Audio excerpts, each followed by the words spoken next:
100% सांगितलं. बरेचसे असतील, मी असेल किंवा महेंद्र थोडे असतील, आम्ही आमच्या वरिष्ठांना शिंदे साहेबांना सांगितले की या नालायकांबरोबर आम्ही कधीही युती करणार नाही. आम्ही एकला जिल्ह्याची भूमिका जाऊ आणि बीजेपी त्याला बरोबर घेऊन त्याला सोडून ही ताकद आम्ही निर्माण केली आहे. आणि सगळ्या परीने आम्ही मध्यंतरी मी सांगितलंय झाल्यानंतर अतिशय मनमिळाऊपणे काम करतात, लोकांमध्ये जाऊन काम करतात, याचा सगळ्यात जास्त आनंद आहे.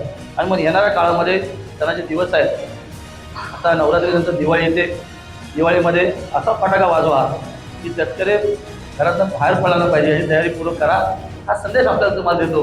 कोण काय बोलतो त्याला उत्तर देण्यासाठी माझ्या जिल्ह्यातले पक्षाचे प्रवक्ते प्रमुख ते त्यांना त्या स्तरावरती उत्तर देतील, कारण प्रत्येकाचा उत्तर देण्याच्यासाठीचा एक स्तर ठरलेला आहे. आणि त्याच्यामुळे कोण खालच्या पातळीवरती काय बोलत असेल, आम्ही आमच्या पक्षाने एक सभ्यता राखलेली आहे. त्या सभ्यतेच्या माध्यमातूनच आम्ही वैचारिक याच्यावरती उत्तर त्या ठिकाणी देत असतो. पण अनेक वेळेला ती खालची पातळी पाहायला मिळत असते, त्याने काय फारसा फरक पडतो अशांना काय भाग नाही खाली.